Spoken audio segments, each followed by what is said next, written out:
What are you reading? Hobbit. Oh.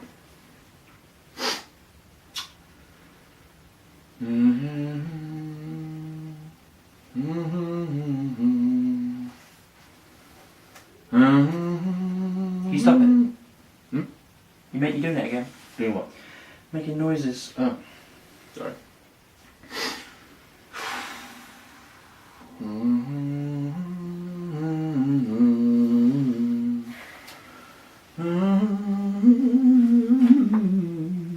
You doing it again?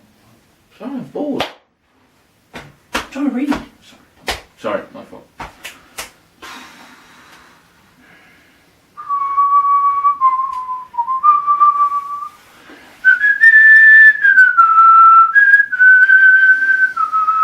Da da da da da. Ma ma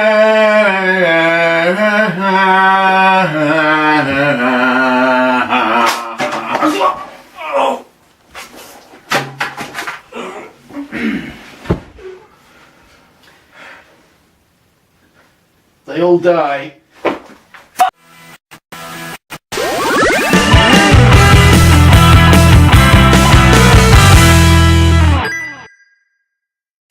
Hi guys, welcome to Rock and Roll Nerds. This is our review on The Hobbit, the Battle of the Five Armies. Yeah. Now we've just come back straight from the cinema from this. Well, actually, I stopped up at KFC for I was hungry. I went to get some cheese balls. There you go, cheese balls, KFC, and The Hobbit. Not really much more you can ask for on a Sunday, really, is it? But Sunday to us, probably not to you. Anyway, yeah, we just got back from it, and now we're going to give a quick review. Well, a review. A review. And yeah, I mean, personally, I thought great way to end it. I don't think it's sunk in that it's all come to an end. Yeah, now. That's it. I mean, after the Lord of the Rings finished, people were like, The Hobbit might happen. It might not. It might not. But it was one of those. And now that's it, really. Now, isn't it? For the film franchise of it, anyway. Yep. Unless someone comes out with some kind of spin-off, but I think that'd be a bit rubbish. Yeah. Yeah, it was a really good, solid film. All the fat was trimmed. It was only 2.5 hours long, which for a final film is they're normally like 3-4 fucking hours, but it was the fat was trimmed. It was just what it needed to be. They'll probably put the extra stuff in the extended version, but as it goes, it was a really good film. It was a really good, like, loads of battles and fights and all this kind of stuff. Really good way to end it. Before we go any further, though, we should just say, spoiler alert. Yeah. Before we go any further, before we get in depth with it, because there will be a few spoilers. Yeah, it's like we're going to talk to you as if you've seen it with us. Yeah. So if you haven't seen it, you shouldn't be watching this review. Go see it and come back and watch this afterwards. Yeah. Well, for those that haven't seen it and think about going to see it, go watch it. It is brilliant. It's fantastic. But right now, there's going to be a spoiler. So yeah. Okay. Right. Go on. What would your main?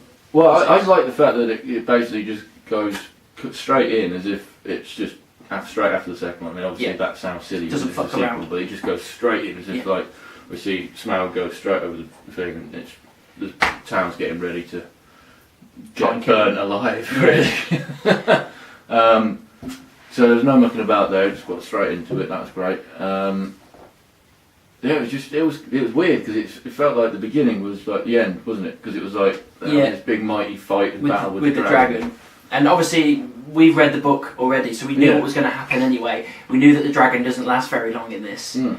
But I think it was really good the way they did it. It was kind of, because you've always had the title come up saying The Hobbit, then you have a little bit of stuff that happens, then you have the subtitle come up afterwards. So they did the entire first piece before the second title came up of the fight with the dragon and the death of the dragon. Then the Battle of the Five Armies come up and you finally get into the... A good 20 minutes, half an hour before it got into like the subtitle. The next part. Yeah, it was really good. I think it was a really good way to... They did the death of the dragon a lot of justice. It was really good. I like how they involved Bard's son. Because in the book, I don't think he does actually involve his son in it. I think he just kills him. Yeah. So it's really good that they had that kind of thing and they involved him in it, and it was a really good death. And it didn't pull any punches. A lot of people died. It wasn't, you know what I mean? People were getting burned alive. It was burned alive. Lots of decapitations. It was pretty grim in certain places. Yeah, it was. The Master dying was pretty fun as well. Yeah. Mr. Stephen Fry. Although, yeah, no, he must have died. But like, He died. The dragon landed on him. Yeah, He's I dead. know, but the way they said it afterwards, and like, you know, obviously they didn't know that he died, but the way they said, "Oh, he's halfway down the fucking river now," you kind of think, Is wonder if he's going to make an appearance again? Because we like Stephen Fry. Yeah, Stephen Fry's awesome. But yeah, no, he gets sat on by a dead dragon, pretty much. Good way to go. Yeah, definitely. Definitely That's pretty heavy metal, really.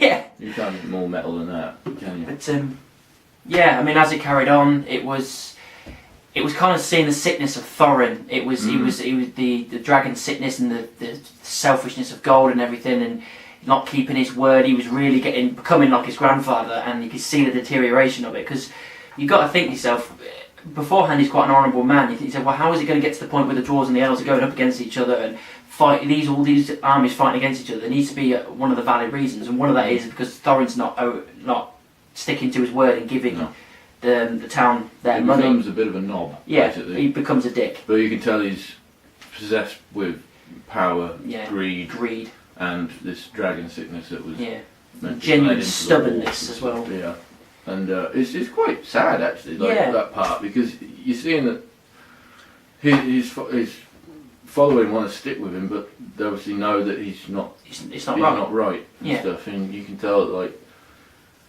I mean, I've always thought they're all a bunch of great actors anyway, but like you can actually feel it a lot better that way. Yeah, because obviously you followed them through the first two films. They've all been brothers. They've all been fighting together for one goal. And when they finally get there, his ideals change, and they don't like it. And it's kind of they're conflicted about whether to stick with the man or bail. I think it was really good how the armies all came into being and everything. It was really good. You had the elves going up to the front gate at the front of the Erebor, then bantering back a bit, and then a load of the dwarves from the Iron Hills come down with the leader of Dane, which is played by Billy Connolly, one of the best comedians in the world, and he did a brilliant part. Yeah. It was quite a small part, but it was a damn good part. It was just really good fun. It suited him. Yeah. I didn't know he was going to be in it. You knew already. Yeah, I knew that he was going to be in it. I didn't know, and then he came up and I just heard his voice and I went, it's fucking fantastic. Could you kindly all sod off? Brilliant. He gets swearing in there. He managed to get the word bastard into a Middle Earth Saga. And bugger. Yeah, he's the only one out of the entire saga that decided to chuck a bit of swearing in. No other characters done it. I think the swearing speaks for a dwarf. Yeah, it does. Whenever I imagine a dwarf, I imagine stubborn, aren't they? So it's beard swilling, fucking like Vikings. Yeah, yeah. That's tiny little Viking. Tiny little stocky Viking. Viking. Wouldn't say that to him. But yeah, the fights were really good. The Battle of the Five Armies thing definitely lived up to his name. There was lots of bloodshed, lots of battles back and forth, all that kind of stuff. I roughly timed it, how long the battle went on, and it was a good just over an hour. Yeah, I said it was an hour and 5 hours, 10 minutes. Yeah, it was a good one. And then obviously Thorin decides to change his mind. He decides not to be a dick anymore. He sees what he's done. Yeah. And then they go after him, and they decide to go and try and kill Azog up in the frozen part. Where he's commanding and and head off the snake. That was really good. I mean, again, with us reading the books, we knew who was going to die. We knew Thorin was going to die. We knew Fili and Kili were both going to die.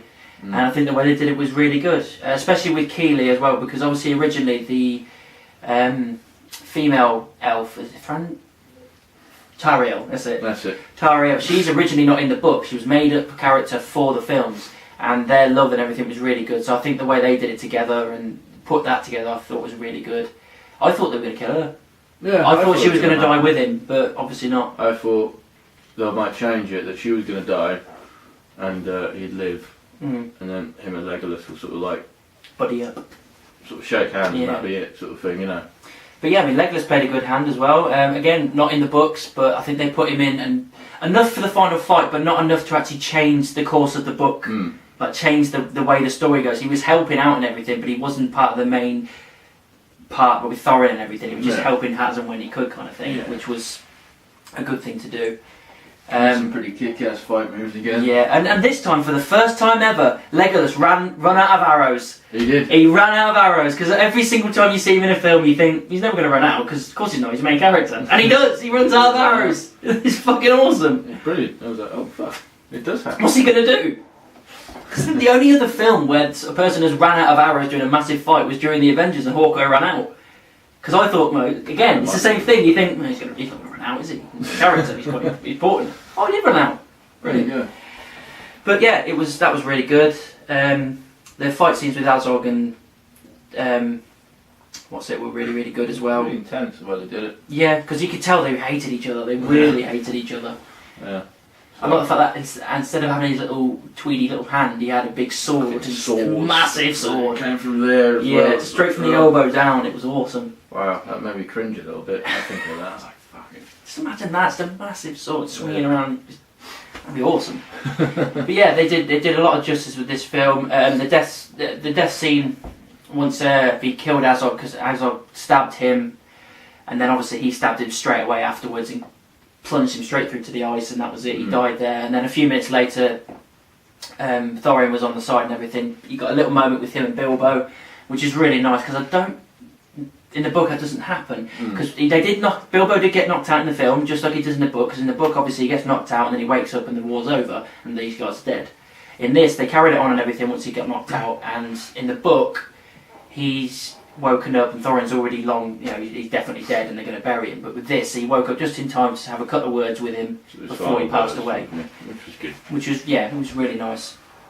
It's a Hollywood feel for it, I guess, got to have the final sort of nice words. Yeah, so. nice So things it to worked. say. It did work. And then the ending. I mean, what was your thought with the final piece at the end? The final piece, which bit when he got back? Well, the little piece they did with Legolas, and then the little piece right at the end as well when he got back. Yeah, the Legolas bit was good. I mean, you knew it was coming. I think when he said, "Oh, you need to go north, you find this man," and you're like, "I know exactly who he's on about." Yeah. Then he says, what's his name? Well, his name up in the north is Strider. His other name, you'll have to find out for yourself. And off Legolas goes. Yeah. So it's good to bring that in. And obviously, it's really good as well. I love the way that Peter Jackson does his music, because as soon as you hear they're mentioning Strider, and obviously that's linking to the Lord of the Rings, you hear the main theme tune of Lord of the Rings just slide in ever so gently over the top of their conversation. I've always loved the way that Peter Jackson does that with his music. He puts it at the right points to make you feel something more. Yeah, definitely. He does it well.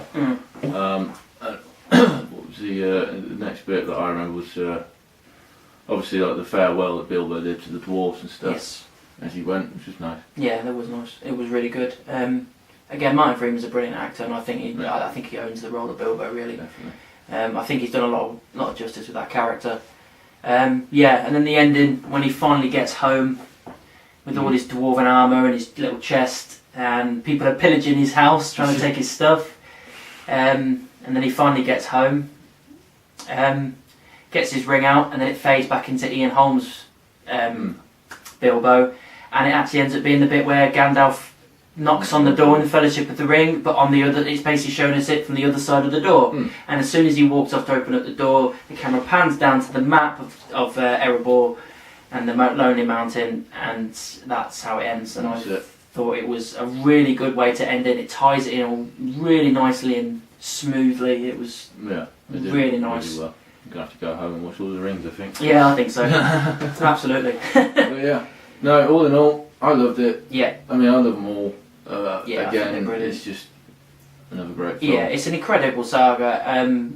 They've done so much justice. I know they stretched out The Hobbit a lot into 3 films, but I think he did alright with it, because he added the appendices, the Gandalf sections into it, which obviously gave it more stuff to do, because obviously with the book you don't know what Gandalf does. Yeah. He fucks off and then he comes back up right near the end in the tent, and then obviously sees Bilbo, and that's when you see him. He's gone for a long section of the book.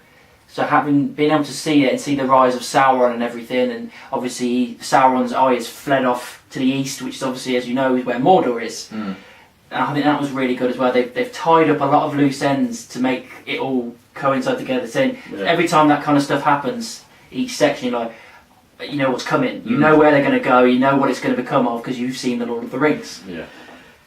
And it was really good. Definitely, yeah. Fantastic film. Fantastic. Definitely recommend going and see it. I'll give it a good 4 stars at least, 4.5 possibly. Yeah. About the same. I can't fault it. I really can't fault it. It didn't mull around with anything. It got on with it. Yeah, it trimmed the fat, didn't it? They didn't put any extra stuff in that didn't need to be in there. They'll put that in the extended versions. Yeah. But it's just like, it got on, when it says Battle of the Five Armies, I was thinking brilliant battles, but then I thought, most of that's going to be story and stuff like that, but no, it was full on, Loads of battles. at least an hour. Yeah, I mean, like I said, I think it was literally the last 40 minutes where it was one-on-one battles with like Thorin and Azog and Fini and Keely getting killed, all that kind of stuff. That was like one-on-one, but the main bulk of it in the middle, a good hour and 10 minutes, was full-on fighting, and it was really good. I think they just the title lived up to its name. Yeah, I definitely. think. Absolutely. I couldn't. Yes, no, I could. I was like, all the way through the film, I was like, right, that's one army. And that's another army. Count it. Yeah, I was counting. I was like, yeah, I remember rightly, because I haven't read the book for a good few years, and I was like, where's the fifth one? And then it finally came. And I was like, Yeah, finally popped its head up. Yeah. But yeah, it was good. Really solid film. Very emotional as well. Very, even though we know who was going to die, obviously it was still quite emotional seeing it. Because I think it's more emotional when you watch a film because you feel for the characters more. I know you make up your own opinions in your head when you read a book, but I feel like when you're seeing it on screen, it's different because it feels more real. So when the people die, you feel more for it. Yeah, definitely. Incredible. But one thing that I will say though was the Earth Eater things. The worm things. Yeah, they didn't really do much. No, they kind of popped up, made a load of holes, and fucked off. That was really weird. That was probably the only negative I could really find from it. They just kind of fucked off, and then loads of trolls came out of it, and that was it. Yeah, it came out of the hole. That was it. But you thought they'd use them to their advantage. Yeah. Yeah. You'd be like firing out of the ground. You know, getting all the armies and stuff. Yeah, they could have easily done that, but no. Weird. I didn't think of that until just now. Yeah, that was weird. But if that was the only thing you can take away from this film, that's a good thing. I think there's nothing else I've sat back and gone, oh, that's bollocks. That's rubbish. Everything was brilliant. Yeah, definitely. So it was a shame it's all over, but yeah, it'd be great when it's out on DVD because I'm sure we'll be spending a good couple of days watching everything back to back. Yeah, I think we'll have to get some friends around and do a massive marathon. No one leaves. No one leaves. Till you arrive, only one will leave. The rest of you will die. So that's our review on the Hobbit Battle of the Five Armies. Hope you enjoyed it. Don't forget to like and subscribe, or is it subscribe and like? Just down here somewhere. It's around there somewhere. I don't know. It changes depending on where you watch it. If you're on the computer, it's probably over there. If you're on the phone, it's over here somewhere. Yeah. So just like and subscribe. Yeah. Cheers. Find us on Facebook. Find us on Twitter as well. So yeah, we really enjoyed this film. We thought it was brilliant, and we can't wait for it to come out on DVD. And it's definitely worth going to see. Definitely worth spending your money on. It's weird not looking forward to another Peter Jackson film coming out next Christmas. It's never going to happen. Yeah, because it was always the one thing that made me feel really Christmassy was the Peter Jackson Lord of the Rings or Hobbit film, and now it's all over. I used to get that with Harry Potter. Yeah. Because the first few did they release all of them at Christmas? Yes. But now apparently, now we're going to be getting that with Star Wars because originally Star Wars used to be released in May, and now he's decided no, I'm going to release it in December. So he'll be picking at the tab. So for the next 6-7 years, we've got non-stop Star Wars films to make us feel Christmassy. I'll be 32. I know. By the time the last Star Wars film is out, we'll probably be married with children. What the fuck? If that's a somber note. Yeah. On that bombshell. Cheers. Cheers. Hi guys, thank you very much for watching. If you enjoyed that, don't forget to click the thumbs up button and also the subscribe button just down there somewhere. Also, if you want to see another top 10, click here. If you want to see another review, click here. Thanks guys. See you soon.